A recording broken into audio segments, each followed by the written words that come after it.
With the release of Citadelle Day More, now is the perfect time to get caught up on the zombies storyline so far. While Black Ops 6 takes place in the year 1991, the lore leading up to this point goes way farther back than that. So to start things off, let's recap a bit, shall we?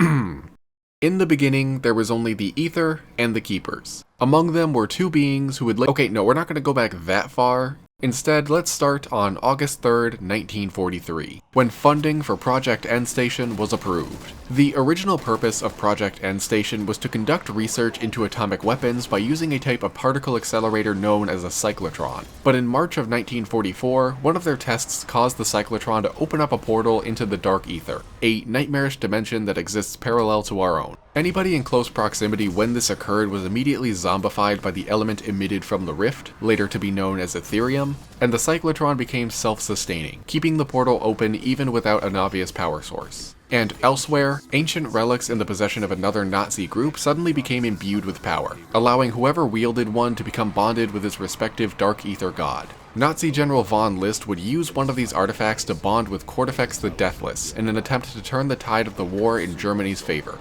but he would be stopped by demonologist Gabriel Kraft and his ragtag team of soldiers and the other Dark Aether gods.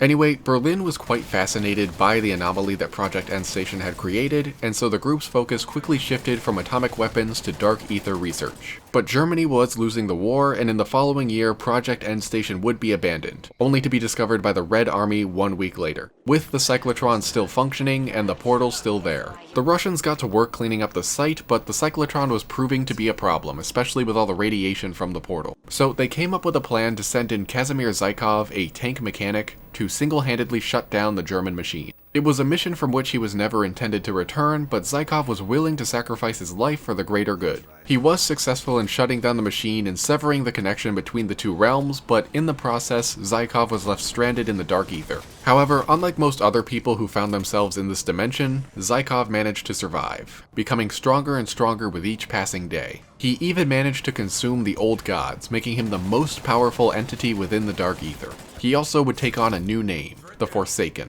But from the Dark Aether, Zykov could see that strife and conflict persisted on Earth despite all of the sacrifices that he and his fellow soldiers made during World War II, which led him to believe that humanity had squandered its chance for world peace and that he was entitled to impose his own rule on Earth. However, he was unable to leave the Dark Aether on his own, so he began to manipulate people on the other side into helping him escape. And so in 1983, under the influence of the Forsaken, the Soviet Union's Omega Group reactivated the cyclotron at Project Endstation in hopes of using the Dark Aether to gain an edge in the Cold War. But when they did this, several other Dark Aether rifts would open around the globe. And in response, Edward Richtofen would create the CIA's Office of Requiem to study and contain these outbreaks, with Gregory Weaver in charge of field operations, as well as Elizabeth Gray, Oscar Strauss, and Mackenzie Carver as heads of other major departments. Requiem would spend the next couple of years containing outbreaks, studying Etherium, and foiling Omega's plans, often with assistance from Sergei Ravanov, a Russian defector, and Samantha Maxis, a rogue BND agent and close personal friend of Weaver, who also has superpowers after having spent some time in the Dark Aether.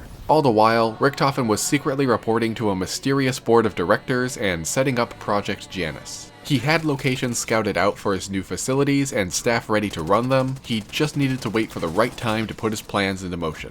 And that time would come on June 4th, 1985, when the Forsaken finally tricked the Omega Group into freeing him from the Dark Aether. The consequences of this would have been apocalyptic had Samantha Maxis not been there. With her powers, she assisted Requiem in capturing the Forsaken in their containment sphere, but in the process, she herself was lost in the Dark Aether. With Samantha gone and the Forsaken under his control, Richtofen finally enacted his grand scheme. Requiem was shut down and replaced with Project Janice, and its senior staff were all arrested and sent to Black Site 13 on Terminus Island, where they would be under the care of Dr. Revati Modi. Richtofen specifically chose Modi to run this island because of her previous biological experiments, which were extremely unethical. So much so that the board of directors was hesitant about hiring her, but Richtofen managed to convince them that she would be a benefit to the project. Modi was given free reign of the island so long as she produced results, which she was more than pleased with. Modi was by no means popular, but she was feared by both staff and test subjects alike, and she did not hesitate to make examples out of any dissenters, which helped her to maintain order on the island. And so for the next 6 years, the former Requiem staff would be tortured and interrogated. In particular, Richtofen wanted Weaver to suffer due to his actions years before that led to his wife and son being burned alive in their home,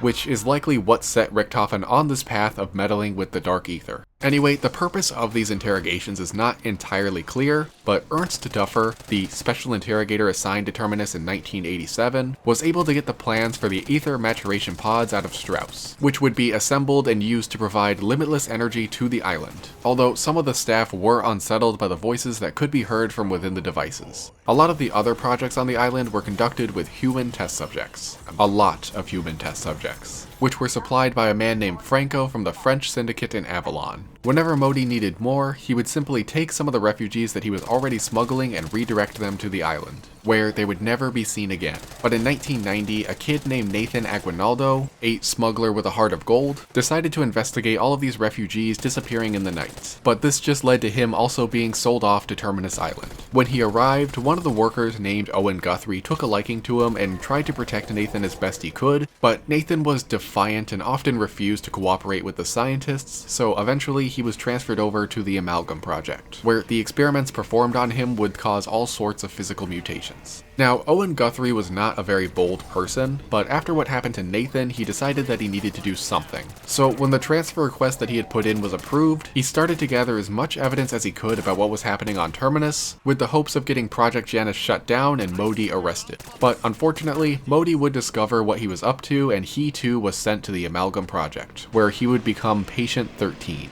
She would even put him on display for everybody to see, but not as a warning to her staff. They were all led to believe that he transferred out as planned, and his physical mutations left him unrecognizable anyway. Instead, Modi did this so that, if Guthrie was still sentient, he would be able to see all of his former co-workers gawking at him in his chamber. Owen Guthrie, as Patient 13, would go on to become the most successful subject in the program, growing so large that he had to be moved to the open waters around the island. Meanwhile, Dr. William Peck, a former member of the Omega Group, was out for revenge against Richtofen for stealing his life's work after that whole Forsaken fiasco back in '85. So after recovering from the injuries that he sustained that day, he went looking for the old Requiem staff on Terminus Island, who he knew would also want revenge. Along the way, he would run into Maya Aguinaldo, who was also looking for Terminus Island to find her brother Nathan, so the two of them would partner up.